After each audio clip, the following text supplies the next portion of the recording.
2000 సంవత్సరాల పూర్వం మధ్యధరా సముద్రానికి తూర్పు వైపున నజరేయుడైన యేసు అనే ఒక బోధకుడు ఒక కొండ ప్రాంతంలో పెద్ద జనసమూహానికి బోధించాడు. ఆ ప్రజల గుంపులో ప్రాముఖ్యత లేని బీదవారు, రోగులు అయిన వ్యక్తులు ఉన్నారు. వారి భూమి రోమా సామ్రాజ్యం ఆక్రమణలో ఉంది.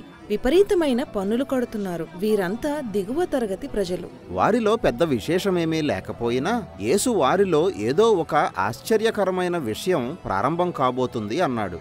ఆయన నోరు తెరిచి ఇలా చెప్పాడు, ఆత్మలో దీనులు ధన్యులు, పరలోక రాజ్యం వారిదే. పరలోక రాజ్యం దాని అర్థమేంటి? యేసు ఈ పదబంధాన్ని ఒక కొత్త రకమైన వాస్తవాన్ని వివరించడానికి వాడాడు. మనకు సంబంధించినంత వరకు మనకు కనిపించేదల్లా హింస, అవినీతితో నిండి బలవంతులు చెప్పిందే వేదం అన్నట్టు ఉండే లోకం. అయితే యేసుకు సంబంధించి దాతృత్వం పరిపాలించే న్యాయం, శాంతి, సమాధానాలు వెరసిల్లే ప్రేమే అంతిమంగా నిలిచే ఒక లోకం ఉంది. అలాంటి లోకం ఆకాశంలో ఉంది. అది మనకు అందుబాటులో లేదు.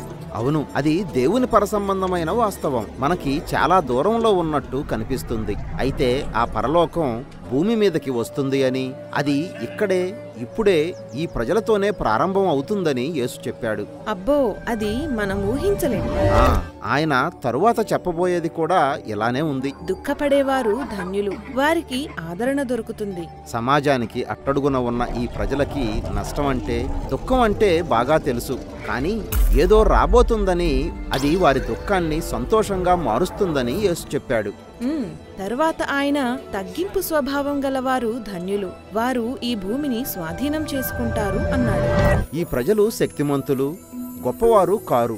అయితే ఒకానొక నాడు ఈ లోకాన్ని పాలించేది మీరే అని యేసు చెప్పాడు. ఇదంతా చూస్తుంటే యేసు ఒక విప్లవం ప్రారంభిస్తున్నాడు అనిపిస్తుంది. అలాంటిదే కావచ్చు, కానీ అది అధికారం కోసమో పరపతి కోసమో చేసే తిరుగుబాటు కాదు. అది సేవ చేయడానికి బయలుదేరిన ప్రజల ఉద్యమం. ఎందుకంటే ప్రజలు, సమాజాలు, రాజ్యాల మధ్య ఆరోగ్యకరమైన సంబంధాలు నెలకొల్పటమే వారి కోరిక. అవును, దానినే యేసు ఇలా చెప్పాడు, నీతి కోసం ఆకలి, దాహం గలవారు ధన్యులు, వారు సంతృప్తి చెందుతారు. కనికరం గలవారు ధన్యులు, వారిపై కనికరం చూపబడుతుంది.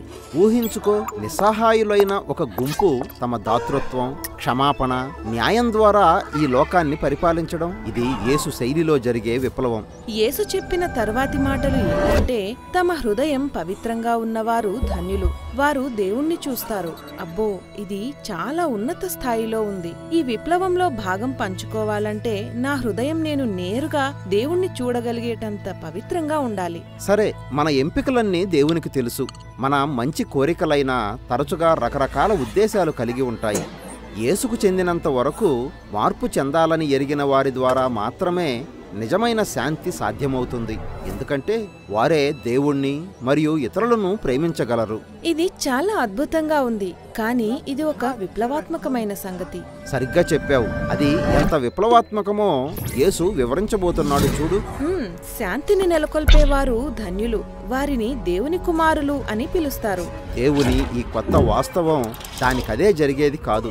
దానికి ఇతరుల సంఘర్షణల్లోకి చొరబడి వారి మధ్య శాంతి నెలకొనేలా సహాయం చేయడానికి ఇష్టపడేవారు కావాలి. అయితే అలాంటి జీవిత విధానం ప్రమాదకరం కావచ్చు. అందుకే యేసు నీతి నిమిత్తం హింస పొందేవారు ధన్యులు, పరలోక రాజ్యం వారిదే అని చెప్పాడు. అవును, సంఘర్షణల మధ్యకు వెళ్లి శాంతి గురించి ప్రకటించడం అదంతా సౌకర్యవంతమైన స్థితి కాదు. అందుకే యేసు ఇలాంటి సమాధానపరిచే విప్లవానికి ప్రజల్ని పిలిచినప్పుడు దానికి వెల చెల్లించాల్సి ఉంటుందని చెప్పాడు. నా గురించి ప్రజలు మిమ్మల్ని దూషించి, హింసించి, మీ మీద అన్యాయంగా అపవాదులు మోపుతారు. అప్పుడు మీరు సంతోషించండి, ఎందుకంటే పరలోకంలో మీకు పెద్ద బహుమానం దొరుకుతుంది. వాళ్ళు మీకు ముందున్న ప్రవక్తల్ని కూడా ఇలాగే బాధ పెట్టారు. మీ ముందున్న ప్రవక్తలా? దాని అర్థమేంటి? చెబుతాను. యేసుతో పాటు ఆ జనసమూహం అంతా ఇశ్రాయేలీయులు. వారి హెబ్రీ లేఖనాల్లో ఇశ్రాయేలు ద్వారా ఈ లోకంలో తన రాజ్యం స్థాపించబడుతుందని దేవుడు వాగ్దానం చేశాడు. అయితే చరిత్రను చూస్తే ఇశ్రాయేలు కూడా మిగిలిన అందరిలాగా అవినీతితో, హింసతో నిండిపోయింది. అందువలన వారు దుర్మార్గపు రాజ్యాల చేతుల్లో బానిసలయ్యారు. అయితే ఇశ్రాయేలు ప్రవక్తలు ఆ రాజ్యాలకు ఎదురు నిలిచి వారి దుర్మార్గాన్ని ఖండించారు. ఒకానొకనాడు ఇశ్రాయేలీయులలో తమ సమస్తాన్ని దేవునికి సమర్పించుకోవడానికి ఇష్టపడిన ఒక చిన్న సమూహంతో దేవుని పరలోక రాజ్యం చొచ్చుకు వస్తుందని వారు ప్రవచించారు. కాబట్టి ఇక్కడున్న ఈ జనసమూహం ఆ పరంపరలో తాము కూడా ఒక భాగమని గ్రహించాలని యేసు కోరాడు. అవును, అందుకే తన బోధలోని ఈ మొదటి భాగాన్ని వారి లేఖనాల్లోని 3 చిత్రాలతో ముగించాడు. మొదటిది, మీరు లోకానికి ఉప్పులాంటివారు. ఉప్పు ఆహారాన్ని చాలాసేపు చెడిపోకుండా ఉంచే ఒక ఖనిజం. బైబిల్లో ఇశ్రాయేలుతో దేవుని సుదీర్ఘమైన ఒప్పందానికి ఉప్పు ఒక సూచనగా ఉంది. తాను, ఈ చెదురుబొదురు ప్రజలు ఈ లోకాన్ని నూతనపరచే దేవుని పురాతన వాగ్దానాలను నెరవేర్చే గుంపు అని యేసు వర్ణించుకున్నాడు. అలాగే యేసు, మీరు ఈ లోకానికి వెలుగు అని చెబుతూ ఒక కొండ మీద ఉన్న పట్టణం దాగి ఉండదు అన్నాడు. అది దేవుని సన్నిధిని సూచించే ఆయన వెలుగు. అది ఒక కొండ మీద కట్టబడిన యెరూషలేము పట్టణ దేవాలయంలో వెలుగుతూ ఉంది. మరి ఈ ప్రజలు అధికారంలో లేరు. అసలు వారంతా యెరూషలేములో నివసించేవారు కూడా కాదు. అయినప్పటికీ యేసువారిని దేవుని ఉప్పు, వెలుగు అని పిలవడం ఆశ్చర్యం. మీరు ఆశీర్వదించబడిన వారు. ఈ లోకానికి దేవుని రాజ్యాన్ని వెల్లడిపరిచే కొత్త యెరూషలేము మీరే.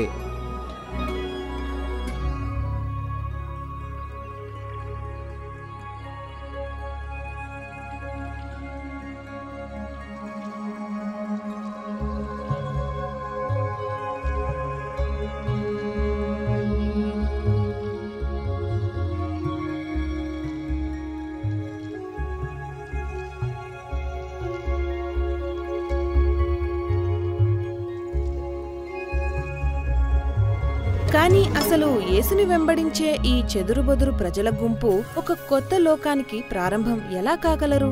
ఎలాగంటే, దేవుడెవరో, మనం ఎవరిమో, మనం ఎలా జీవించాలో, ఇతర ప్రజలతో ఏ విధంగా వ్యవహరించాలో బోధించి యేసు మనకు సహాయం చేస్తాడు. కొండ మీద ప్రసంగంలోని ఆ భాగాన్ని మనం తరువాతి వీడియోలో చూడబోతున్నాం.